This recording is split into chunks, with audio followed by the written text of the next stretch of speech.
shape that I said.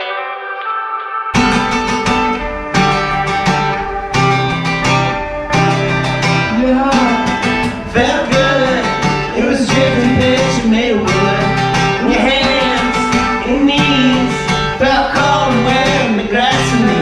Well, I sat naked, shiver looking good from the cold sunlight that's reflecting off the moon. And baby, come angels fly around you, reminding me we used to be thin, not just you and the sound. The world began.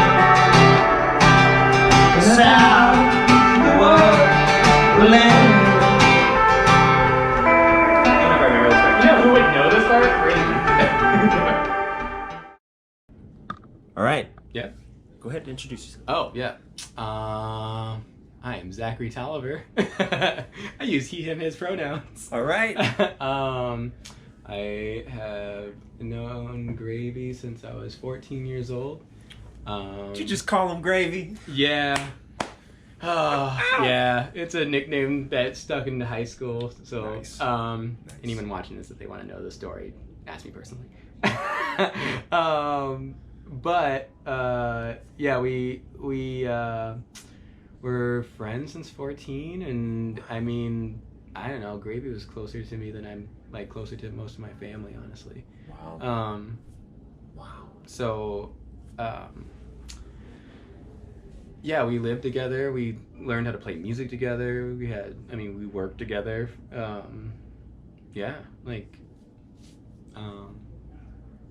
I don't know. What else would you like? Where did you first meet? Do you remember? Yeah, I had nowhere to sit at lunch because I was a new kid in Mitchell, South Dakota. So I sat at his table. It was like him and like Tanner Barcher and Sean Bortnam. I don't know why I remember their names. That's what I was like. Yeah. That's like, I That's a remember these very guys. Gravy thing. Gravy would remember the names. He would remember the day it happened. He would probably remember like what day of the week it was. He had a really like weird photographic date memory. Okay. Yeah. Okay. Yeah, he could probably tell you what the hell we were wearing. Damn. Yeah. Yeah. Do you? What grade do you remember? Oh, freshman Year. Yep. Okay. Yeah, because I Freshman had year. just moved to South Dakota, pretty much. Gotcha. Mhm. And music. It seems like music is a foundation. Yeah, that's actually how we became friends, because like I was a black kid moving to Mitchell, South Dakota, and he was like the only other person I met that listened to hip hop and like good hip hop, like Young Jeezy and stuff. Like Alright. these people that like, you know, if you don't, you might listen to like popular rap or something, but like if you're not like into hip hop, you wouldn't know these people. Yeah. And he listened to like MF Doom and I did not know that. Yeah. What? Yeah. It's funny that like people that know him here in like the Sioux Falls community don't know that he was a big hip hop head. That's like, Wow. we used to drive around in his Cadillac listening to like Young Jeezy, and Gravy rapping Young Jeezy lyrics was like, oh my god, it was just so funny. Like we were just I'm cooking pancakes. Like Gravy could do the Young Jeezy laugh so well. Wow. Yeah. And then we used to joke because I don't know. Have you ever seen the Birdman meme where he's doing this?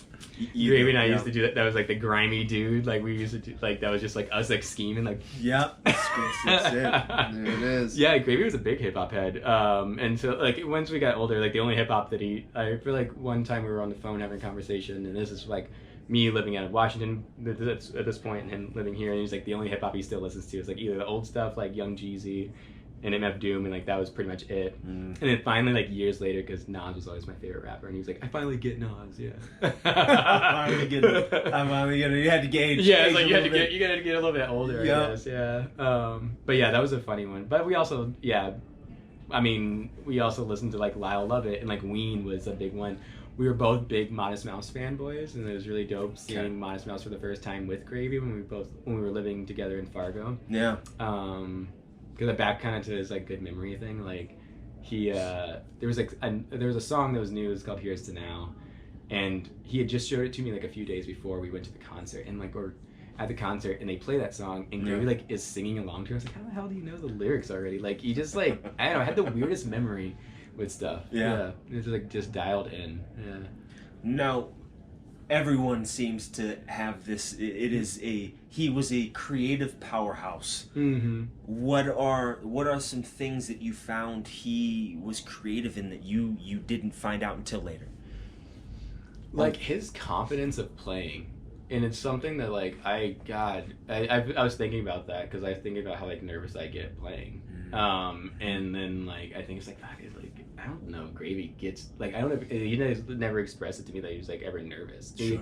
He had a confidence of just like, no, this is like what I like and this is how I like to play, and like I don't know, I always thought it was like just like very like that confidence in playing, and just like sounded so well, like sounds so good. He was really into, as you can probably imagine, like Velvet Underground, and blanking on the head singer of Velvet Underground's name right now, but like that style of like playing and like the monotone singing and stuff. Gotcha. Yeah, I always felt like it had like such a coolness about it.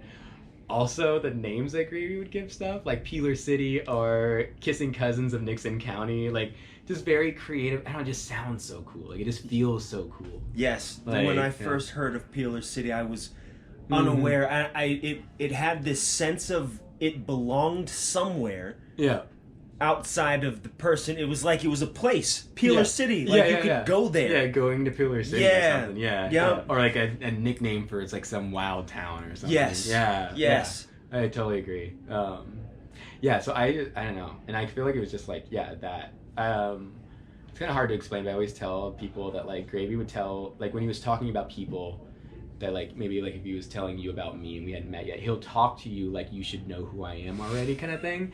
Like I'm very familiar with that. Yes, like it's like that. Like it's like all wrapped up in this like weird confidence, like coolness. Like you don't know this person. Yeah. No, but it sounds great. Yeah, it's like you're talking about like, oh, we share this knowledge or something. But yeah, man, yeah, that for sure.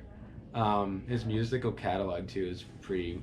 It's one thing he would always do, like to be a lyric or a song or something, and he would like attribute it to like something that's going on in life. Okay. Like, you know, he's like, oh, this is kind of like this song or that song or whatever. And it's like a very mindful way of thinking about music that like I feel like I do with a lot of, again, Modest Mouse, because we were Modest Mouse fanboys for sure. But yeah, a song I'm gonna play tonight actually is one that me, Peter, and Gravy sung when we were like high school kids in a basement. All right. Yeah. So we'll get a little nostalgia. What are some memories you shared with him that were non-musical? Non-musical memories. Oh man. I know that's. I feel like I'm asking this because that's a reach. Yeah, there is a lot. Like, for some reason, the first one that comes to mind. So, God, his mom's gonna see this. So before he sold his white Cadillac, he just wanted to see how fast it could go. So we took it out to the country and just like topped out at like 110 or something. Nice. That was really funny because we were, I'm sure, listening to Young Jeezy at the time or something. Man, him beating me in Madden all the time. I used to like rage quit because he would we'd be playing and he'd be like, watch Fitz, and like you just throw it to Fitzgerald and like score on me. Like I could never beat him in Madden, and I'd be like, no, I'm done. He's like, I'm not gonna win anyways. That watching football on Sundays, that was kind of like our ritual when we were living together at this house, the 601. Yeah. That for sure. Those were good times. And oh man, there's just the phone calls like when I moved away were really nice. I literally talked to him the Sunday before he died, and it was just funny because like he answered, like I was like hello, and like we both just started laughing because like we laughed together a lot. Like everything was just so funny. And he was like, Zachary Toliver, because he's the only person in my life that calls me my full name. Like no one ever says my last name, but Gravy always does. I'll remember stuff like that. Yeah. His laugh for sure. I didn't notice this. His mom says I laugh like him. It was like, it makes sense. We kind of hung out like half our lives. There is a familiar laugh in that, which I think is it's soothing in a way because it makes it feel like he's still here in that. Yeah. Way. It really does. It really does. Oh, for sure. Yeah. I know. There's so many.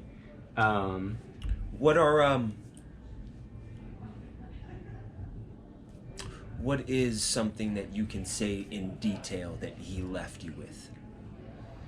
And that's personal to you.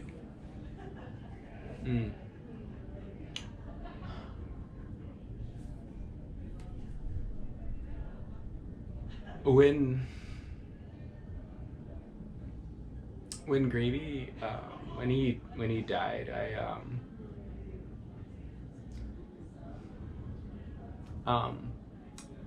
it changed my life perspective a lot. I used to be a very anxious person. I used to care a lot about what people think, and tried to like manipulate my social surroundings to that. I remember Gravy once said, he was like, "Life's too short, why be fake?" And I think about that shit because Gravy would he'd never put on a face for anybody. He will tell you exactly how he feels about you, or will make a scene. Like he never cared about that.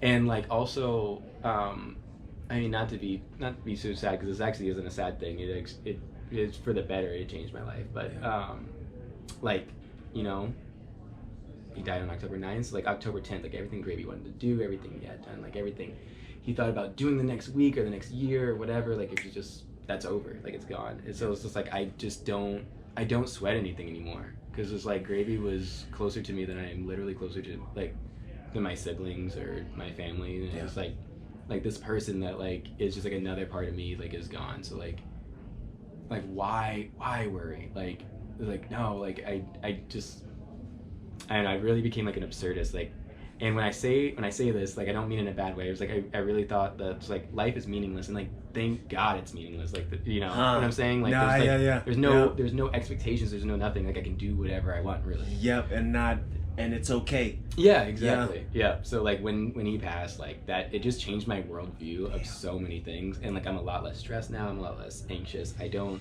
sweat much things.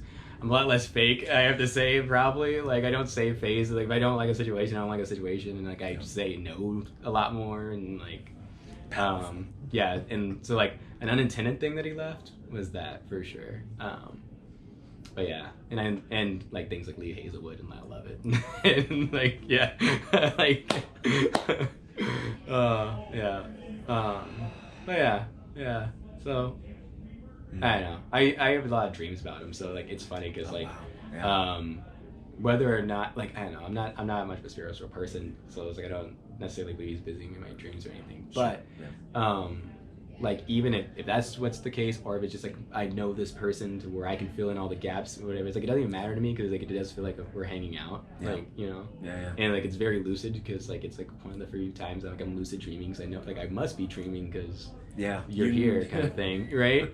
Like, so I get to like stay asleep and like hang out and like, I don't know, those are nice. Yeah. But yeah, I don't know. It's yeah, I don't know. I like to talk about him to people because everyone should. Like, I talked to him how he talked about people. Like everyone should have known who he. Yeah, should know who this person was. Right. Oh, that's so real. And you know, it's a man, and I still like, and I feel like that's a part of what this is for me. Is it's like, imagine if everyone lived that way. Yeah. Imagine if everyone lived and communicated about other people as if you should fucking know this person. Like if you don't know, you're crazy if you don't know this person. You need to know this person. Absolutely. Like just how different our self-perception maybe even would be. You know. Absolutely. Because I feel like that was something I was always left with when you talk to him. You were left feeling far better than you been before you started talking to him. Yeah. You're like, damn, why aren't I doing this shit? Like, I need to get the fuck up and do something. So, you know, like, he's left with that. So I wanted this last thing, a little difficult, but if you could tell him anything, if you could speak to him, what would you tell him? What would you say? Oh, man. Thank you for being like. I feel like Gravy was everyone's biggest fan. Like if he liked you, he liked you a lot. So like I always felt like Gravy was my biggest fan. So I would just say thank you. Like I would thank him beyond belief, because like the whole reason I played banjo, we learned to play music together. Like we had so many like firsts together. He was always there. Like first person I ever told I was queer. Like, I mean, like, I never had to play the fake game with Gravy. Like, it was just like, no, I can be exactly who I am. Like, so I'd say thank you. Like, I hope he knows how much I appreciated that. That appreciated not having to be fake. Yeah. Thank you for sharing. Oh man, thank you. Thank you for sharing. Yeah, thank you for doing this, man. This at this point I'm realizing is a dive into from the other perspectives of people, and it is amazing the things that seem to be those connective pieces that made that person, or at least in my perspective, that made this person who they were. But hearing it from other perspectives is other people who knew him better, and you're like, wow. Like, yeah, feels a bigger photo. Yes. Like, a picture of. Yes, it does. Yeah, and I am grateful. So I, for the circumstances I hear you, like it's circumstances suck, but it's like to be able to make those connections.